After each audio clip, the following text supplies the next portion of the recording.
coffee was tasty, or was it the snacks? So finally we're here, and I hope also awake. So welcome everyone, warm welcome from my side as well. My name is Kris Cizmar, and I want to give you an insight in cybersecurity and grid codes topics. So we were talking a lot about PV modules and that technology today. So now I find it also very interesting to talk about grid codes and the grid connection. And this is very important. So I've been driving this technology for the last at least 10 years, and I'm very passionate about it. I really care about grid codes, and I think it's really important to also take into consideration the cybersecurity aspects in that area. And I want to share with you why you should care about it as well. Okay, let's get started. So, can you please read the sentence or the statement for you and just think about it for a second?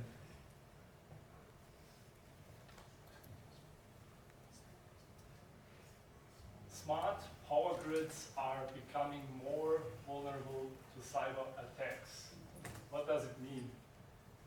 What is actually a smart power grid? So we all know the old, legacy power grids, the power grids we have in Europe and worldwide, which are 100 years plus old. And now we are adding a bunch of new technology to that. So we are adding batteries, we are adding cloud services, we are adding smart metering, smart, consumers, and things like that, Internet of Things. And now the grid is more capable, the grid is more intelligent, it is smart. But we are also adding an additional surface of possible surface for attacks. So basically the grid is more vulnerable to cyber attacks. So, and we all talked today about the events that happened in Spain just recently. And yes, I also want to talk about it. So in the right upper corner, I have the chart which is showing actually the power demand versus power forecast versus power generation in space on that in Spain on that particular day. And what we see in the middle, at some point, we just had no power in the power grid. So the grid basically collapsed. So we had really a very high demand. The demand became even higher, but the power that was generated just collapsed. So I don't know if this is already known today. So as when I read about this last weeks and the last days, it was still unknown what is actually the cause for this issue. It is probably not a cyber attack. However, I just want to raise the awareness that these grids are very sensitive. So imagine if it had also additionally some kind of cyber attack, it could have been even more severe, it could have been worse. In the left upper corner, you see the graph of, some of you know who is familiar with grid codes, you will recognize this is the narrow band of 50 hertz in our power grids, which we need to maintain. And it is all about that 50 hertz. We need to maintain the 50 hertz. If we cannot maintain the 50 hertz, then this is happening. The grid is collapsing. So we genuinely believe, I genuinely believe that cybersecurity is also very important in that context, and that we need also secure communication among these devices. Otherwise, one could exploit that interfaces and adjust the grid parameters and make the grid unstable on purpose. This is not something that we want. Because in Spain, we had a power outage of 9 hours, I believe, something like that. It was only 9 hours, but you all remember the pictures from the television. It was a little bit chaotic. So imagine if we have that in Europe, if we have a blackout in Europe of that scale, it would probably take more days, maybe even weeks, to power up the grid again. This is according to various experts that I've been talking to in the last couple of weeks in different committees and also in our organization. So we were lucky because in Spain they disconnected this affected grid segment from the remaining grid in Europe. So as you can see, the grids in Europe are interconnected, which means if one part of the grid is going down, all the other grids are also going down if you don't disconnect it very, very quick. So they did it, luckily, so we remain powered. However, we need to be very, very aware of that threat. So looking into this smarter grids that we are talking about that are becoming more and more smart, so those are still legacy grids. So we have different decentralized power generation units, we have power plants, we have battery storage systems, wind farms.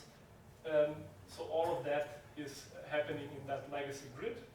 And the grid codes are basically the framework which is defining the rules of behavior in that power grid.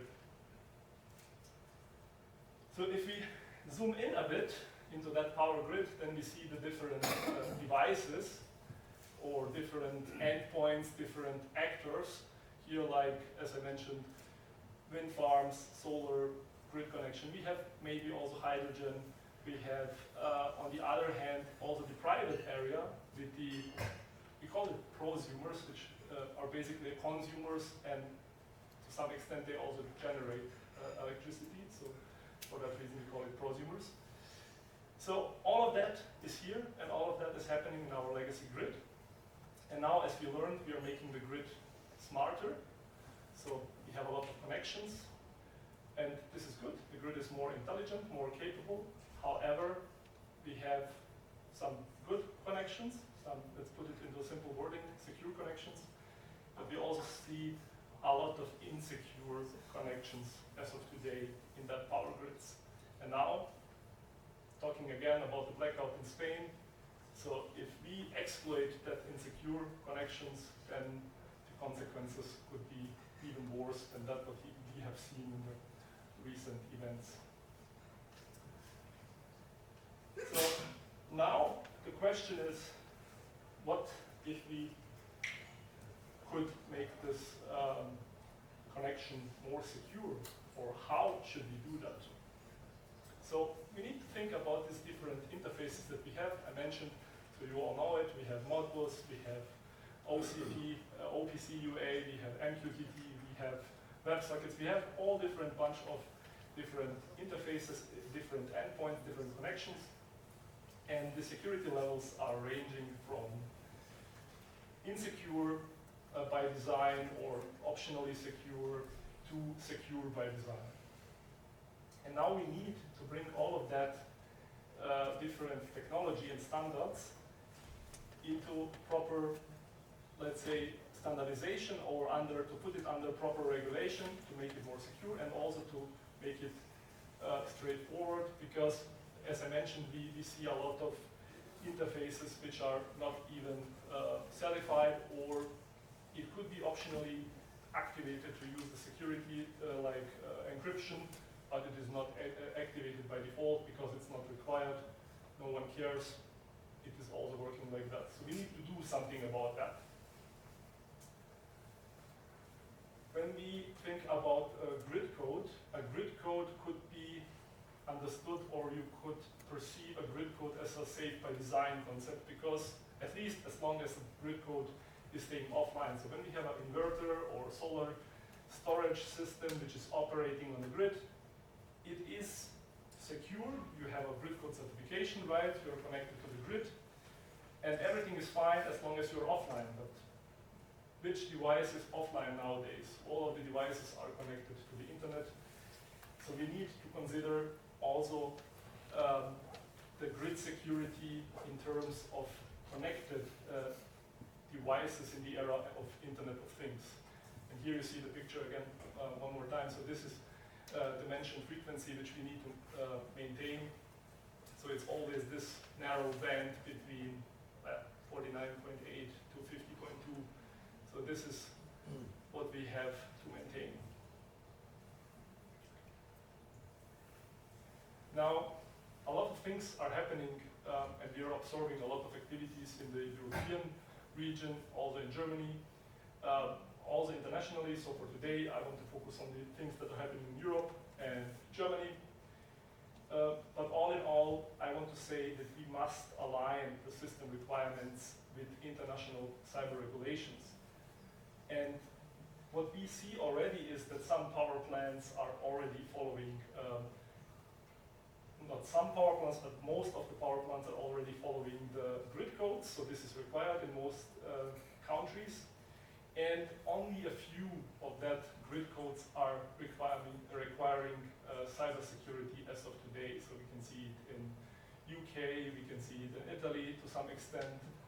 But cybersecurity is not required by default as of today in many different grid codes.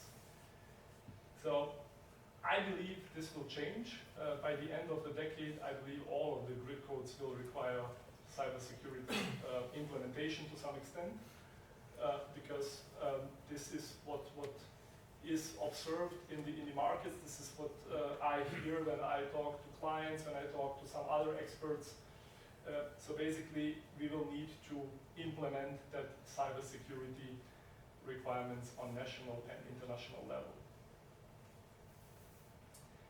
To give you a brief overview of the grid codes, like how does it work and where does it come from? So some of you are producers of PV inverters or storage systems or things like that.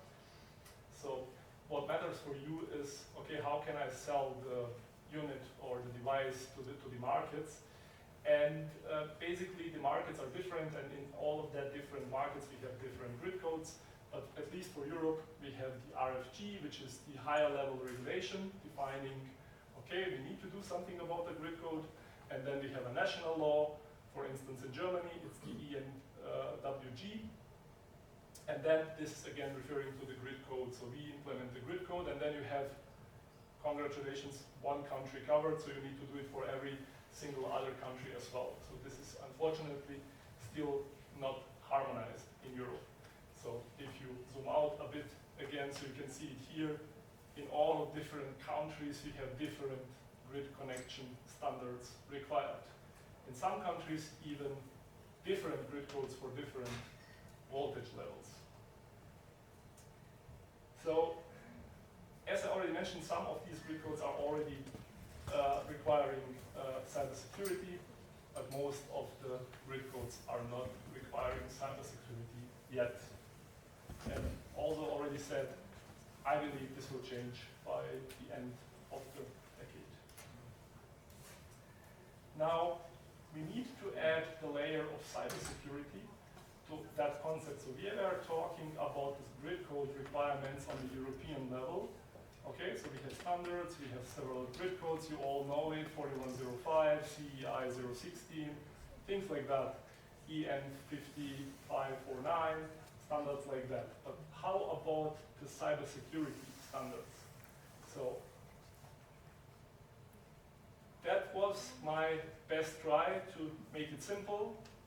Unfortunately, I failed, so it's not simple, but still, it is coming from the European regulations. So we have different European high-level regulations, like NIS directive, like the Cybersecurity Act, which is very high level, and then going all the way down to the different EU regulations and grid codes. And the network code cybersecurity is then again referring to the grid code in different countries, and that one is again referring to the cybersecurity standards. And this one again is referring to a security frameworks for encryptions and authentication and things like that. So it's not straightforward. It's really complicated. And we have a lot of experts that spend a lot of time to understand only a single of these standards. So and now you need to understand the whole roadmap. Yeah, I know that might be challenging. And to put it in a, let's say, more compact table, this is what I summarized, but this is not a complete table, so just to give you an overview. So from the high-level overview, we have these directives, the key contents, and different implementations in Germany, but then again, it is going deeper and deeper and deeper. So now the question is, where is actually the gap in the cybersecurity? So, as I mentioned, in my view, we already have a good overview of what is required and what needs to be done. However, it is not very straightforward. So we need to make it more tangible, more understandable for everyone. That would be very, very important. And the other thing is, especially in the grid codes, it is not required yet in all of the grid codes. So we need also to implement these requirements in every single grid code, because it is also not adding additional complexity for you as a manufacturer, because if you implement the cybersecurity requirements in UK, you're probably selling your product to entire Europe, so you can also use it in Germany, in France, in other countries, but all of these countries show demand that cybersecurity standards.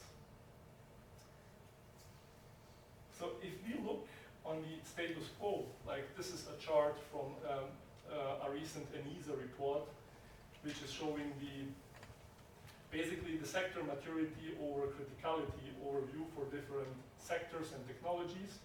And in the x-axis, it is showing the maturity of certain technology or sector, and on the y-axis, it is showing the criticality.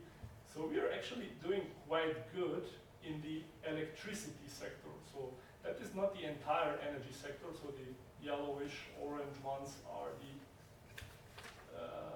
energy sector. So we see that oil and gas is still not that mature in the implementation of cybersecurity requirements. At the same time, it is also not that critical according to this study or research. Still, we are already doing quite good for electricity according to that paper. However, as I mentioned, it is not straightforward, so this is a big challenge for you as a manufacturer. This is a big challenge that we are seeing from our clients and from many different experts. So now we are thinking about how to successfully tackle that new energy challenges in the grid and cyber security sector. So we have talked about different challenges, and actually we have one additional challenge, which is always the resource shortage. Like we have low budgets or let's say time pressure on many projects, so this is resulting in pressurized supply chain, and that is the result of that is very often a shortage of quality. And in addition, what we have seen, the complexity is also increasing, so we have even more standards to fulfill, and at the same time, all of that multiple local regulations and requirements that we first of all need to oversee, so we need to understand what are actually the requirements. And at TÜV SÜD, we genuinely believe that you can master it, but you need to be fully dedicated to that, and you need your experts. So at our end, we have our experts, and you need a lot of experts because that requirements are different, and you cannot have one expert covering all of that technologies. So one expert can maybe understand the grid codes, but he will not necessarily understand cybersecurity requirements, and if yes, then he or she may not understand encryption algorithms and things like that. So you need your community. So we have ours, we have an international footprint. So I'm very happy that we're working with our colleagues around the globe and that we share these experiences. So basically, feel also free to reach out to us if you have questions related to grid codes and cybersecurity or any other topic related to compliance. And at the end, yeah, the people need to understand the technologies and interfaces and these interactions between the technologies. So for the very end, I have 6 fast facts for you. So we have seen from the European level, we have high-level mandates and low-level details. And on the other end, on the national codes, we have documentation over prescription. We still have overlapping frameworks with uneven rollouts, which results in persistent protection gaps. Therefore, we need urgent binding standards. There is a big need for that. And our claim is, and we always prefer and recommend security by design over patchwork approach. That would be it. Thank you very much